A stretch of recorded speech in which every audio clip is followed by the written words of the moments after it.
राधे राधे। आशा करती हूँ कि आप सभी लोग खुश होंगे, स्वस्थ होंगे, मस्त होंगे। आज मैं आप लोगों को अब मैं कथा सुनाने जा रही हूँ। अपने हाथ में पुष्प और अक्षत अवश्य ले लें। एक समय एक व्यक्ति अपनी पत्नी को विदा कराने के लिए अपने ससुराल गया। वहां पर कुछ दिन रहने के बाद में उसने अपने सास ससुर से अपनी पत्नी को विदा करने के लिए कहा, किंतु सबने कहा कि आज बुधवार का दिन है, आज के दिन गमन नहीं करते हैं। वह व्यक्ति नहीं माना और हट कर बैठा कि बुधवार के ही दिन अपनी पत्नी को विदा करके मैं ले जाऊंगा। अंत में उसकी पत्नी की विदा कर दी गई और वह नगर को चल पड़ा। राह में उसकी पत्नी को प्यास लगी तो उसने अपने पति से कहा कि मुझे बहुत जोर से प्यास लगी है। तब वह व्यक्ति लोटा लेकर रथ से उतरकर जल लेने चला गया। जैसे ही वह व्यक्ति पानी लेकर अपनी पत्नी के निकट आया तो वह यह देखकर आश्चर्यचकित रह गया कि ठीक उसकी ही जैसी सूरत वाला, उसकी जैसी ही वेशभूषा वाला एक व्यक्ति उसके पत्नी के साथ रथ में बैठा हुआ है। उसको अत्यंत क्रोध आया और उसने कहा कि तू कौन है जो मेरी पत्नी के निकट कैसे बैठा है। दूसरा व्यक्ति बोला, यह मेरी पत्नी है, मैं अभी अभी ससुराल से विदा कराकर ला रहा हूँ। वे दोनों व्यक्ति आपस में झगड़ने लगे। तभी राज के सिपाही आए और जो व्यक्ति लोटा लेकर जल लेने गया था उस व्यक्ति को पकड़ लिया और कहा कि चलो अब इसको नगर में राजा के समक्ष ले चलते हैं। साथ ही स्त्री से भी पूछा गया कि तुम बताओ तुम्हारा असली पति कौन है। अब पत्नी भी चुप हो गई क्योंकि दोनों ही व्यक्ति एक जैसे थे। वह किसी प्रकार अपने पति को नहीं पहचान सकी। तब वह पत्नी, वह स्त्री बुधवार भगवान को याद करने लगी, गणेश भगवान को याद करने लगी। वह व्यक्ति भी ईश्वर से प्रार्थना करने लगा और बोला, हे परमेश्वर, यह कैसी लीला है, सच्चा झूठा कुछ भी पता नहीं चल पा रहा है। तभी आकाशवाणी हुई कि हे मूर्ख, आज बुधवार के दिन तुझे गमन नहीं करना था, तूने किसी की बात की नहीं मानी। यह सब लीला बुद्ध देव भगवान की है। उस व्यक्ति ने बुद्ध देव से प्रार्थना करी और अपनी गलती के लिए क्षमा मांगी। तब बुद्ध देव जी अंतर्ध्यान हो गए और वह अपनी स्त्री को लेकर घर आया तथा बुधवार का व्रत वे दोनों पति पत्नी नियम पूर्वक करने लगे। जो व्यक्ति इस कथा को श्रवण करता तथा सुनता है उसको बुधवार के दिन यात्रा करने का कोई दोष नहीं लगता है। उसको सब प्रकार के सुखों की प्राप्ति होती है। भगवान बुद्ध की जय हो, भगवान गणेश की जय हो, भोले बाबा की जय हो। आज मैं आप लोगों को बताने जा रही हूँ बुधवार व्रत किसे रखना चाहिए और इस व्रत का क्या प्रभाव होता है। बुधवार का व्रत गृह शांति तथा सर्व सुखों की इच्छा रखने वालों को बुधवार का व्रत करना चाहिए। विशेष करके ग्रह की शांति के लिए यह व्रत किया जाता है। बुधवार का व्रत भगवान गणेश जी को समर्पित होता है। साथ में भगवान शंकर की भी पूजा की जाती है। इस दिन नवजात शिशु के हाथों से करवाए गए कृत्य से समस्त मनोकामनाएं फलवती होती हैं। पूजा का विधि विधान यह होता है कि इस व्रत में रात दिन में एक बार ही भोजन करना चाहिए। इस व्रत के समय हरी वस्तुओं का उपयोग करना श्रेष्ठ होता है। व्रत के अंत में शंकर जी की पूजा धूप, बेलपत्र आदि से करनी चाहिए। भगवान गणेश को दुर्वा चढ़ाना चाहिए और साथ ही बुधवार की कथा को सुनकर आरती के बाद प्रसाद देकर जाना चाहिए। बीच में ही नहीं चले जाना चाहिए। इस दिन उत्तर दिशा की यात्रा नहीं करनी चाहिए। 8वें वार की कथा सुनाने जा रही हूँ। कृपया मेरे वीडियो में अंत तक बने रहिएगा। वीडियो पसंद आए तो कृपया लाइक जरूर कर दीजिएगा, चैनल को सब्सक्राइब कर दीजिएगा, बेल आइकन दबाना ना भूलिएगा। एक गांव में एक माँ और बेटा रहते थे और बहू भी साथ में रहती थी। एक दिन माँ सुबह गंगा स्नान के लिए जा रही थी तो बहू से कह दी कि मेरे बेटे को सुबह रोटी दे देना। उसने कहा, ठीक है, मैं दे दूंगी। सुबह जब बेटा उठा तो बोला कि माँ, मुझे रोटी दो। यह सुनकर के उसकी पत्नी आई और बोली कि न तो तुम्हारी माँ है यहाँ और न ही रोटी, कुछ कमा कर लाओगे तो ही मैं रोटी दूंगी। वह बोला, भगवान, मैं तो कमाना ही नहीं जानता हूँ। लेकिन बहू नहीं मानी। उसने कहा, अच्छा, तुम 4 रोटी आम के अचार के साथ ही दे दो। बहू ने 4 रोटी बनाई और अपने पति को दे दी। वह रोटी लेकर के कुएं के मुंडेर पर आकर के बैठ गया और भगवान राम को याद करने लगा और भगवान श्री राम से कहने लगा कि हे प्रभु राम, मुझे कमाना नहीं आता है, मैं कमाना नहीं जानता हूँ। बार बार उसके प्रार्थना करने पर भगवान श्री राम ब्राह्मण का वेश बना करके आ गए और कहने लगे कि तुम इतने उदास क्यों बैठे हो। वह बोला, मेरी पत्नी ने कहा है कि जब तक कि तुम कमाकर कुछ लाओगे नहीं तो रोटी भी नहीं मिलेगी, लेकिन मैं तो कमाना जानता ही नहीं हूँ। भगवान बोले, मैं भी कमाना नहीं जानता हूँ, लेकिन मैं आठों वार के नाम को जानता हूँ, इससे तुम्हारे घर में अटूट भंडार भर जाएंगे। भगवान श्री राम बोले कि तुम चावल के दाने ले लेना और पानी की घंटी ले लेना। जो बर्तन ढके हुए हैं उनका मुंह खोल देना। जो घर के बर्तन उल्टे पड़े हैं उन्हें सीधा कर देना। भगवान के रूप में ब्राह्मण ने कथा कही और उसने सुनी। रविवार, सोमवार, मंगलवार, बुधवार, बृहस्पतिवार, शुक्रवार, शनिवार, आठों वारों का आसरा भरियो, पीहर सासरा। इसके बाद उसके घर में अटूट भंडार होते चले गए। घर पहुंचा तो उसकी पत्नी ने पूछा कि क्या लाए हो। उसने कहा कि आठों वारों का नाम लाया हूँ। पत्नी ने सोचा चलो कुछ तो लाया है। पति फिर बोला कि चावल के दाने और पानी की घंटी ले आओ। जो औंधे मुंह पड़े हैं बर्तन उन्हें सीधा कर दो।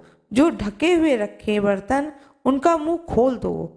पत्नी ने ऐसा ही किया। फिर पति ने कही कि आओ और कथा को सुनो। पत्नी ने सुनी। रविवार, सोमवार, मंगलवार, बुधवार, बृहस्पतिवार, शुक्रवार, शनिवार, आठों वारों का आसरा भरियो, पीहर सासरा और अटूट भंडार भरते चलियो। इस प्रकार पति ने कथा कहते समय कही।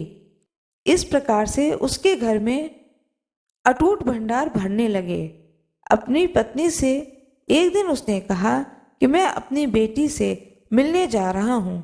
फटे से कपड़े पहन बेटी के यहाँ गया तो बच्चे बोले कि नाना आए हैं, नाना आए हैं। बेटी बोली कि नाना आए हैं तो क्या लाए हैं। 2 दिन की मुफ्त रोटियां तोड़ने आए हैं। बेचारा सोचने लगा कि गरीबी सब कुछ कहला देती है मुख से। पिता ने बेटी से कहा कि बेटी मेरी आठों वार की कहानी सुन लो। बेटी ने जवाब दिया कि पिताजी मेरा मुंह जूठा हो गया है, मैंने खा लिया है। तो पिता भूखे ही सो गए। अगले दिन बेटी को पिता पर तरस आ गया और कहती है कि पिताजी आप अपनी कहानी सुनाओ। पिताजी बोले कि चावल का दाने ला, पानी की घंटी ला। जो औंधे मुंह पड़े हैं बर्तन उन्हें सीधा कर। जो ढके हैं उनका मुंह खोल दे। पिता ने कही, बेटी ने सुनी। रविवार, सोमवार, मंगलवार, बुधवार, बृहस्पतिवार, शुक्रवार, शनिवार, आठों वारों का आसरा भरियो, पीहर सासरा और अटूट भंडार भरते चले। इस प्रकार से बेटी के घर में भंडार भरने लगे। बेटी टोकरे भर भर करके बांटने लगी। बेटी की पड़ोसनों ने कहा कि तुम तो कहती थी कि तुम्हारे पिता कुछ भी लेकर नहीं आए, वो तो इतना सामान लाए हैं कि तुम बांट रही हो। ये कहाँ से आया है। बेटी ने कहा कि मेरे पिता तो खाली हाथ ही आए थे, ये तो आठों वारों की कहानी का फल है। पड़ोसन बोली कि अपने पिता से कहो कि वह हमें भी आठों वारों की कथा सुना दें। फिर पिता ने कहा कि आज तो मेरा मुंह जूठा हो गया है, लेकिन कल मैं कहानी जरूर सुना दूंगा। दूसरे दिन पिता ने बेटी की पड़ोसनों को भी आठों वारों की कहानी सुनाई, जिससे उनके घर में भी अटूट भंडार हो गए। जैसे भगवान के वेश में ब्राह्मण की आठों वारों की कहानी सुनने से सबके घर में भंडार भर गए, उसी तरह से कहानी कहने वाले और सुनने वाले के भी भंडार भर जाएं। भगवान श्री राम की जय हो। ब्राह्मण देवता की जय हो। माँ गंगा की जय हो।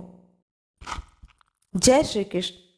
भगवान विष्णु और माता लक्ष्मी की कृपा आप पर और आपके पूरे परिवार पर सदा सर्वदा बनी रहे।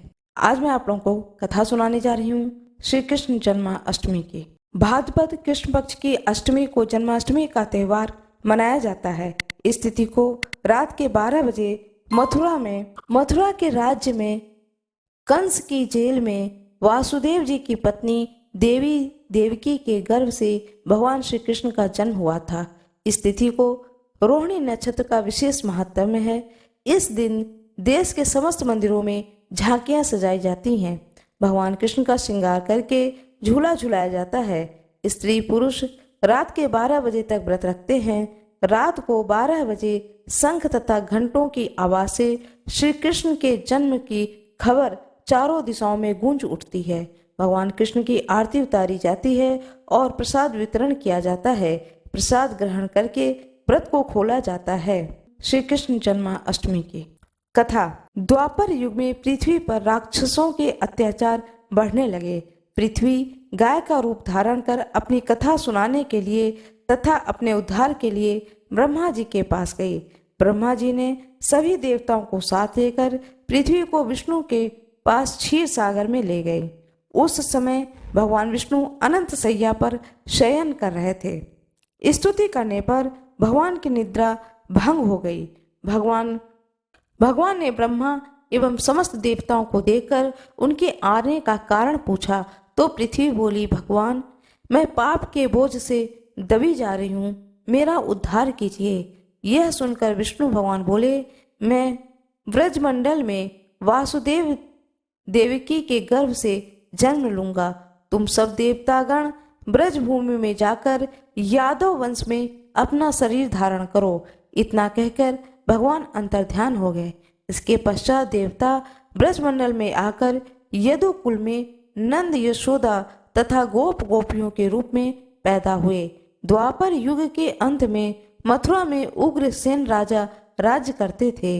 उग्रसेन के पुत्र का नाम था कंस।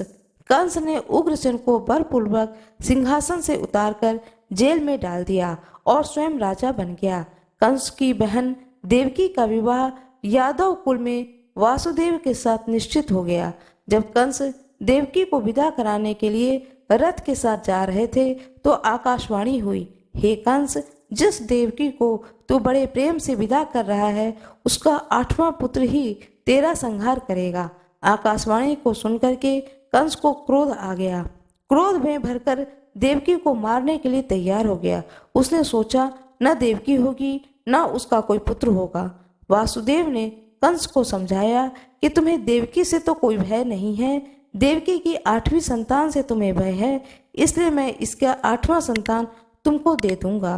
तुम्हारे समझ में जो आए उसके साथ वैसा व्यवहार करना। कंस ने वासुदेव जी की बात को स्वीकार कर ली और वासुदेव जी को कारागार में बंद कर दिया। तत्काल नारद जी वहां आ गए और कंस से बोले, यह कैसे पता चलेगा कि 8वां गर्भ कौन सा है? गिनती प्रथम या अंतिम गर्भ से शुरू होगी। कंस ने नारद जी के परामर्श से देवकी के गर्भ से उत्पन्न होने वाले समस्त बालकों को मारने का निश्चय किया। इस प्रकार एक एक करके कंस ने देवकी के 7 बालकों को निर्दयता पूर्वक मार डाला। भाद्रपद कृष्ण पक्ष की अष्टमी को रोहिणी नक्षत्र में श्री कृष्ण भगवान का जन्म हुआ। उनके जन्म लेते ही जेल के अंदर प्रकाश फैल गया। वासुदेव देवकी के सामने शंख, चक्र एवं पद्मधारी चतुर्भुज भगवान ने अपना रूप प्रकट कर कहा कि अब मैं बालक का रूप धारण करता हूँ, तुम मुझे तत्काल गोकुल में नंद के यहाँ पहुँचा दो और उनके यहाँ अभी अभी जन्मी हुई कन्या को लाकर कंस को दो। तत्काल वासुदेव जी की हथकड़ी खुल गई, दरवाजे अपने आप खुल गए, पहरेदार सो गए।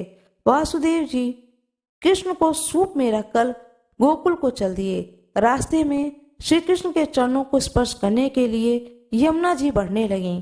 भगवान ने अपने पैर लटका दिए। चरण छूने के बाद यमुना जी घट गईं। वासुदेव यमुना पार कर गोकुल में नंद के यहाँ गए। बालक कृष्ण को यशोदा जी के बगल में सुलाकर कन्या को लेकर वापस कारागार में आ गए। जेल के दरवाजे पूर्ववत बंद हो गए। वासुदेव जी के हाथों में हथकड़ियां पड़ गईं। पहरेदार जाग गए। कन्या के रोने पर कंस को खबर दी गई। कंस ने कारागार में आकर कन्या को लेकर पत्थर पर पटककर मारना चाहा। पर वह कंस के हाथ से छूटकर आकाश में उड़ गई और देवी का रूप धारण कर बोली, हे कंस, मुझे मारने से क्या लाभ? तुझे मारने वाला तो गोकुल में पहुंच चुका है। यह दृश्य देखकर कंस हतप्रभ और व्याकुल हो गया। कंस ने श्री कृष्ण को मारने के लिए अनेक दैत्य भेजे। श्री कृष्ण ने अपनी अलौकिक लीला से सारे दैत्यों को मार डाला। बड़े होने पर कंस को मारकर उग्रसेन को राजगद्दी पर बिठाया। तभी से श्री कृष्ण की जन्मतिथि को सारे देश में बड़े हर्ष उल्लास से मनाया जाता है। बोलिए भगवान श्री कृष्ण की जय हो, भगवान विष्णु की जय हो, माता लक्ष्मी की जय हो, राधा रानी की जय हो। मेरा यह वीडियो कैसा लगा कृपया कमेंट बॉक्स में जरूर बताएं। राधे राधे कमेंट बॉक्स में जरूर लिख दें। वीडियो को लाइक करना ना भूलें। अब मैं आप लोगों को कथा सुनाने जा रही हूँ। एक साहूकार थे, उनके 7 बेटे थे। साहूकार ने एक तालाब बनवाया, लेकिन 12 वर्ष तक तालाब में पानी नहीं भरा। तब साहूकार बहुत परेशान हो गए। उन्होंने सोचा कि क्या बात है, मेरा यह तालाब क्यों नहीं भरता है। बहुत परेशान जब हो गए तब उन्होंने पंडितों को बुलवाया और उनसे पूछा कि क्या बात है, मेरा यह तालाब क्यों नहीं भरता है। तब पंडितों ने कहा कि आप बड़े बेटे की बलि दें, यह बड़े पोते की बलि चढ़ाने से तालाब भरेगा। साहूकार ने सोचा कि यह मैं कैसे करूं, कैसे मैं अपने बड़े बेटे को बलि दे दूं और किस तरह से अपने बड़े पोते का बलि दे दूं, और बलि देने के बाद में यह तालाब तभी भरेगा जब मैं बलि दूंगा। साहूकार बड़ा ही सोच में पड़ गया। फिर भी उसने अपने जी को कड़ा किया और कड़ा करने के बाद में उसे अपनी बड़ी बहू को पीहर भेज दिया। और जब बहू पीहर चली गई, पोते को उसने रोक लिया और रोकने के बाद में अपने बड़े पोते की बलि चढ़ा दी। जब बड़े पोते की बलि चढ़ गई तब घनघोर छटा आई और खूब बारिश हुई। जब खूब बारिश हुई तो तालाब भर गया। जब तालाब भर गया तब साहूकार अपनी पत्नी के साथ में उस तालाब को पूजा करने के लिए घर से निकले।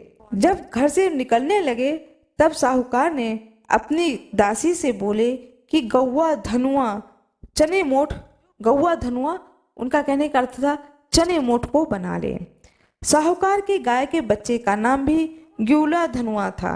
उन्होंने उस दासी ने गाय के बच्चे को ग्यूला धनुआ समझ करके पका दिया। जब साहूकार और साहूकारनी गाजे बाजे के साथ तालाब में पूजा करने पहुंची तो वहां पर उन्होंने देखा कि यहाँ पर मेरा बेटे है, बहू है और साथ में वह पोता भी है जिसको उन्होंने बलि चढ़ा दी थी। साहूकार ने सोचा, मैंने तो अपने पोते की बलि चढ़ा दी है, तो यह मेरा पोता यहाँ पर कैसे आ गया।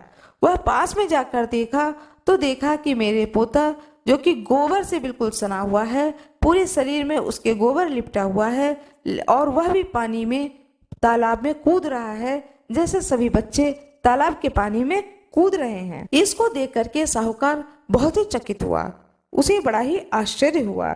साहूकार ने सोचा कि मैंने तो पोते की बलि दे दी थी तब तालाब भरा, लेकिन गाय माता ने मेरी लाज रख ली और मेरे पोते को जीवित कर दिया और मुझे मेरा पोता वापस दे दिया। घर वापस आकर दासी से पूछा कि गाय का बच्चा कहाँ है। दासी बोली, आपने गेउला धनुआ को पकाने के लिए कहा था तो मैंने तो उसे पका दिया। तो साहूकार ने कहा कि पापनी, तूने यह क्या किया? अभी मैंने एक पाप उतारा है और तुमने दूसरा पाप चढ़ा दिया। बड़ी मुश्किल से मेरा पोता मुझे वापस मिला है। अब मैं गाय को क्या जवाब दूंगा? जब गाय वन से चरने को गई है, वन में जब चर करके घास चर करके वापस आएगी और जब अपने बच्चे को वह नहीं देखेगी तो मैं उसे क्या जवाब दूंगा। ऐसा सोच करके वह बहुत ही चिल्लाने लगा उस दासी के ऊपर। फिर साहूकार ने साहूकारनी दोनों उल्टे पड़ गए और सोचा कि अब गाय आएगी तो उसको क्या जवाब देंगे। पीछे साहूकार ने एक हंडिया में गाय के बच्चे को डालकर एक गड्ढे में दबा दिया। घर के पीछे ही उन्होंने गाय के बच्चे को दबा दिया। शाम को जंगल से जब गाय आई तो बच्चे को नहीं देख करके चिल्लाने लगी और हंडिया खोदने लगी। तब उसमें से उसका मिट्टी में लिपटा हुआ बच्चा निकला। तब किसी ने साहूकार से आकर कहा कि देखो, गाय का बच्चा जीवित है और वह अपने माँ के साथ में खड़ा है। साहूकार ने कहा, यह कैसे संभव है? गाय के बच्चा तो मर चुका था और उसे मैंने ही एक हांडी में करके घर के पीछे मिट्टी में दबा दिया है। तब उस व्यक्ति ने कहा, नहीं, तुम स्वयं उठो और चल करके देखो कि जो मैं बता रहा हूँ वह बात सत्य है या नहीं। साहूकार ने कहा कि ठीक है। फिर साहूकार उठा और वह घर के पीछे गया। वहां जाकर देखा गाय के बछड़ा गाय का दूध पी रहा है, और इस प्रकार से जब उसने अपनी आंखों से देखा साहूकार ने कि गाय का बच्चा जीवित है, और जीवित ही नहीं है, वह अपनी माँ के साथ खड़ा भी है, इस को देख करके साहूकार बहुत ही खुश हुआ, बहुत ही प्रफुल्लित हुआ, और उसने यही बात कही, जिस प्रकार से गाय माता ने मेरे घर के वंश की रक्षा की, मेरे पोते की रक्षा की, जिसका मैंने बलि चढ़ा दिया था उसे जीवित कर दिया, और उसके पुत्र भी जीवित हो गया, गाय का भी बछड़ा जीवित हो गया। इसी तरह से गाय माता हर उस पुत्र की रक्षा करे जिसकी माँ गाय की पूजा करती हैं, गाय की उपासना करती हैं। जिस तरह से मेरे घर में यह सुख के दिन लौटे, इसी प्रकार से सुख के दिन हर घर में लौटे। इस तरह से गाय बछारस की पूजा की जाती है, गाय बछारस की यह कथा सुनी जाती है, और कथा सुनने के बाद में भोजन ग्रहण किया जाता है।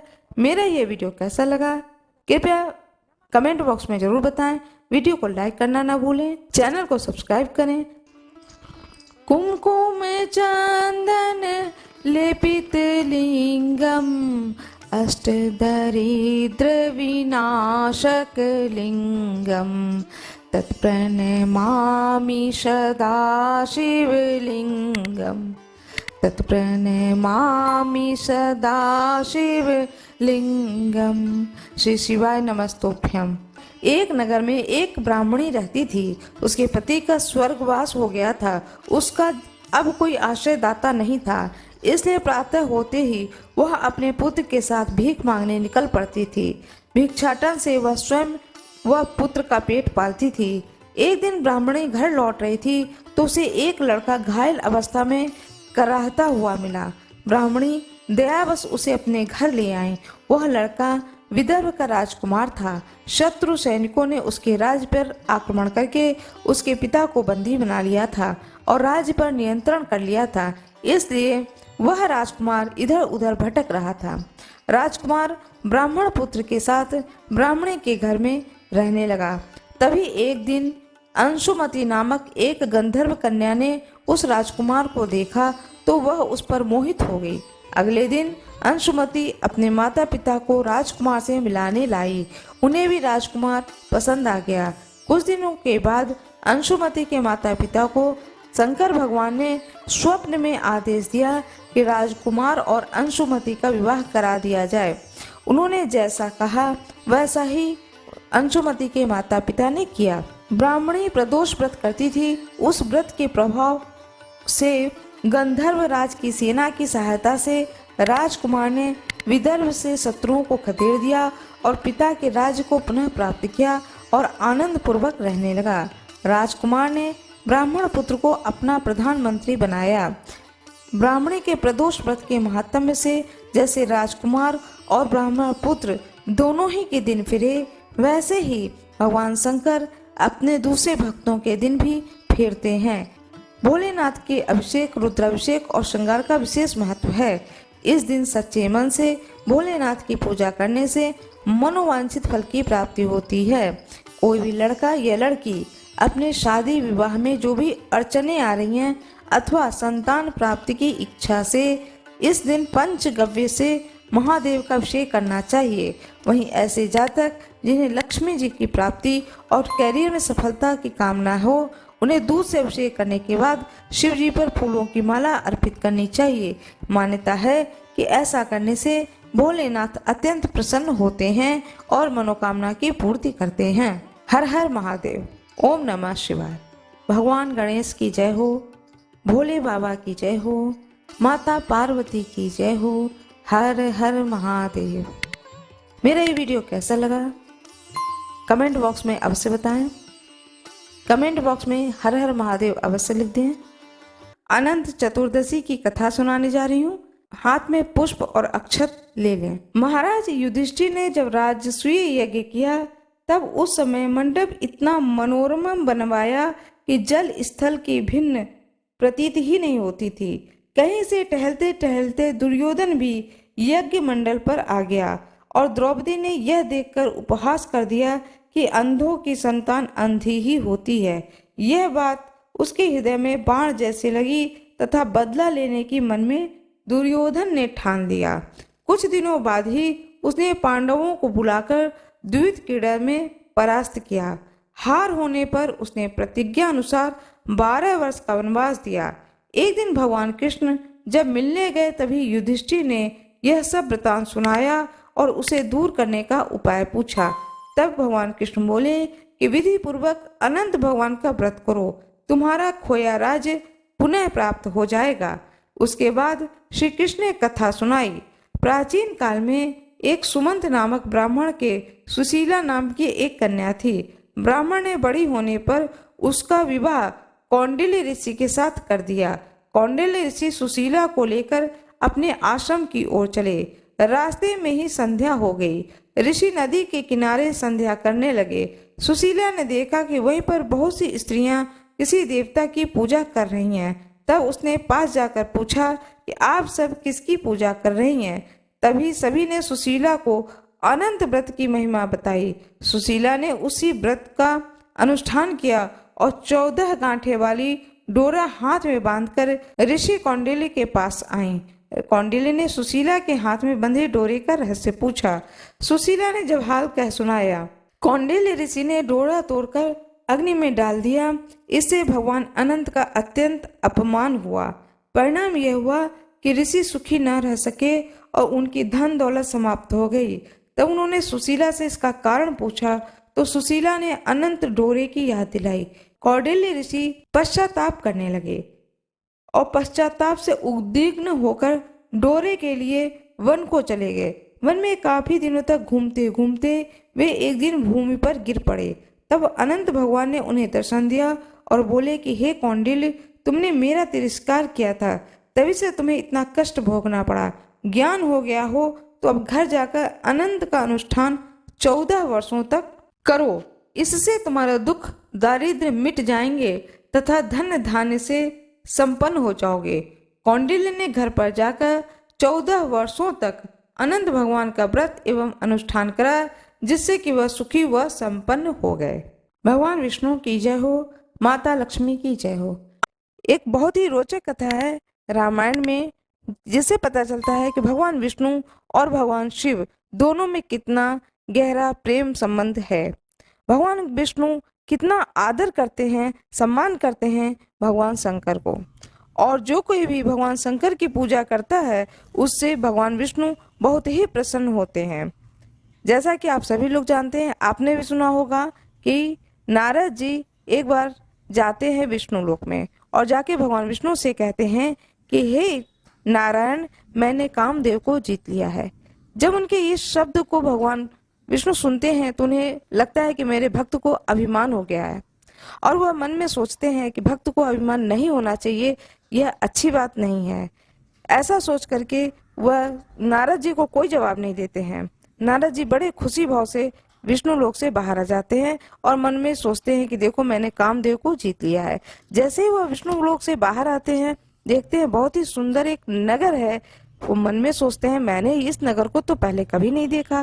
देखते हैं बहुत ही सुंदर नगर है, राजा हैं, रानी हैं, राजकुमारी हैं, नगर के लोग हैं और वहां पर स्वयंवर की तैयारी हो रही है। फिर वो आते हैं लौट करके विष्णु भगवान के पास में और भगवान विष्णु से कहते हैं हे प्रभु, थोड़ी देर के लिए मुझे आप अपने चेहरा दे दो। भगवान विष्णु कहते हैं ठीक है, ले लो। अब जब भगवान विष्णु ने नारद जी को अपना चेहरा दिया तो नारद जी बहुत प्रसन्न होते हैं और भगवान विष्णु से कहते हैं जय विधि होय नाथ ही तुमोरा, करहु सुवेग दास मैं तोरा। भगवान विष्णु कहते हैं ठीक है, अब मैं तुम्हें आशीर्वाद देता हूँ, वचन देता हूँ, मेरा यह वचन मिथ्या नहीं जाएगा। भगवान विष्णु के इस आशीर्वाद को लेकर नारद जी चलते हैं वहां पर जहां पर कि स्वयंवर हो रहा होता है। वह इस चीज से बिल्कुल अनजान होते हैं कि मेरा चेहरा क्या हो गया है, और वो स्वयंवर वाले स्थान के पर पहुंचते हैं। जब वो पहुंचते हैं तो वहां पर दो द्वारपाल खड़े होते हैं। वो भगवान नारद भगवान का चेहरा देख करके बड़ी जोर से हंसते हैं, लेकिन नारद भगवान समझ नहीं पाते कि ये मुझे देख करके क्यों हंस रहे हैं। अब वहां पर पहुंचते हैं जहां पर दरबार लगी होती है। कन्या जो है वो स्वयंवर का वरमाला लेकर के वहां से निकल रही होती है। ये भी एक कुर्सी पर जाकर बैठ जाते हैं कि मैं इतना सुंदर दिख रहा हूँ तो ये तो मुझे वरमाला डालेगी ही, ऐसा विश्वास रख करके नारद जी वहां एक कुर्सी पे बैठे होते हैं। लेकिन ऐसा संजोग बनता है, वरमाला तो दूर की बात है, राजकुमारी उनकी ओर पलट के भी नहीं देखती हैं। और वो राजकुमारी ने एक राजकुमार के गले में वरमाला डाली और बहुत दुखी होकर के नारद जी वापस लौटते हैं। जब निकलने लगते हैं तो सोचते हैं कि मेरा चेहरा तो भगवान विष्णु जैसा चेहरा है, फिर ऐसा कैसे हो गया। तो पानी में अपना चेहरा देखते हैं तो देखते हैं अरे मेरा चेहरा तो बानर का चेहरा है। बस उनको तो बहुत ही क्रोध आ जाता है और वो भगवान विष्णु को देखते हैं कि भगवान विष्णु सामने से चले आ रहे हैं। भगवान विष्णु को बहुत सुनाते हैं, कहते हैं तुम पर किसी का हाथ तो है नहीं, जो चाहते हो सो करते हो। भगवान विष्णु शंकर भगवान को तुमने विष पिला दिया, मेरे साथ में मुझे ऐसा चेहरा दे दिया, तुम पर कैसे कोई विश्वास करेगा। सदा तुम छल और कपट का व्यवहार करते हो। विष्णु भगवान ने माया लोक से जो माया रची थी वह पूरी माया ही खींच लेते हैं। तब नारद जी को आभास होता है कि तह नहीं रमा न राजकुमारी, वह न तो कोई रमा है न कोई राजकुमारी है। और जो राजकुमारी स्वयंवर में खड़ी थी वो भगवान विष्णु के साथ में खड़ी स्वयं माता लक्ष्मी है। जब नारद जी इस चीज को देखते हैं तब उन्हें आभास होता है कि मुझसे तो बहुत भारी गलती हो गई और वह बहुत पश्चाताप करते हैं। भगवान विष्णु से बहुत क्षमा मांगते हैं। विष्णु भगवान ने कहा यह जो कुछ भी घटना घटी है यह मेरी इच्छा से घटी है, इसमें तुम्हारा कोई दोष नहीं है। फिर भी तुमने जो मुझे अपशब्द बोला है इसके लिए तुम इस पाप से मुक्त हो सकते हो। शंकर भगवान का सत नाम जाकर पढ़ो, भगवान शंकर का 100 नाम जाकर पढ़ो, तुम्हें इस पाप से मुक्ति मिल जाएगी। सोचने की बात है कि जिस पाप से मुक्ति इंसान को शंकर भगवान के 100 नाम पढ़ने से हो सकता है, तो क्या इस संसार में कोई भी चीज की प्राप्ति शंकर भगवान के नाम लेने से नहीं हो सकती है। इसे तो स्वयं भगवान विष्णु ने कहा है और ये कथा तुलसीदास जी ने रामचरितमानस में कही है।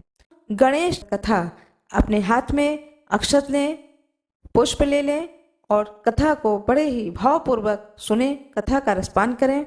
एक बार भगवान शिव तथा माता पार्वती नर्मदा नदी के किनारे बैठे थे। यहाँ माता पार्वती ने भगवान शिव से समय व्यतीत करने के लिए चौपड़ खेलने को कहा। शिव चौपड़ खेलने के लिए तैयार हो गए, परंतु इस खेल में हार जीत का फैसला कौन करेगा, यह प्रश्न उनके समक्ष उठा तो भगवान शिव ने कुछ दिन के एकत्रित कर उसका एक पुतला बनाकर उसकी प्राण प्रतिष्ठा कर दी और पुतले से कहा, बेटा हम चौपड़ खेलना चाहते हैं, परंतु हमारी हार जीत का फैसला करने वाला कोई नहीं है, इसलिए तुम बताना कि हम दोनों में से कौन हारा और कौन जीता। उसके बाद भगवान शिव और माता पार्वती का चौपड़ खेल शुरू हो गया। यह खेल 3 बार खेला गया और संयोग से तीनों बार माता पार्वती ही जीत गईं। खेल समाप्त होने के बाद बालक से हार जीत का फैसला करने के लिए कहा गया तो उस बालक ने महादेव को विजयी बताया। यह सुनकर माता पार्वती क्रोधित हो गईं और क्रोध में उन्होंने बालक को लंगड़ा होने, कीचड़ में पड़े रहने का श्राप दे दिया। बालक ने माता पार्वती से माफी मांगी और कहा कि यह मुझसे अज्ञानतावश हुआ है, मैंने किसी द्वेष भाव में ऐसा नहीं किया है।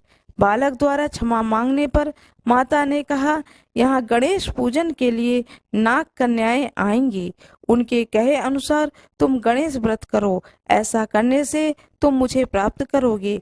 यह कहकर माता पार्वती भगवान शिव के साथ कैलाश पर्वत पर चली गईं।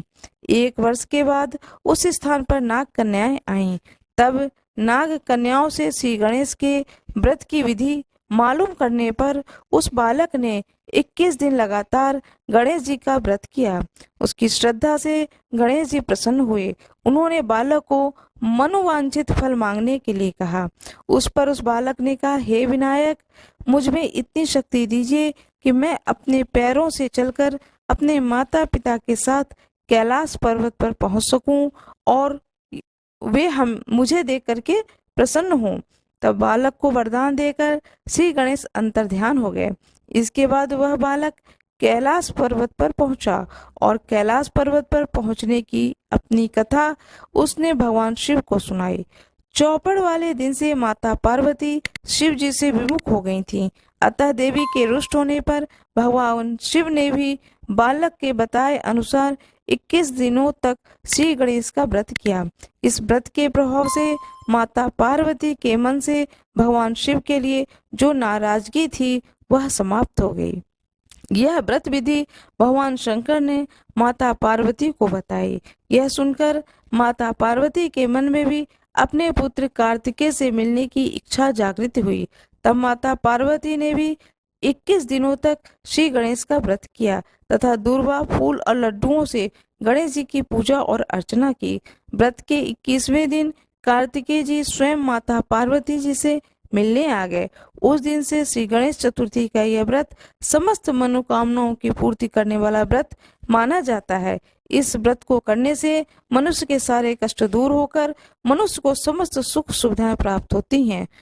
भगवान गणेश की जय, भोलेनाथ की जय, पार्वती माता की जय, भगवान विष्णु की जय हो, माता लक्ष्मी की जय हो।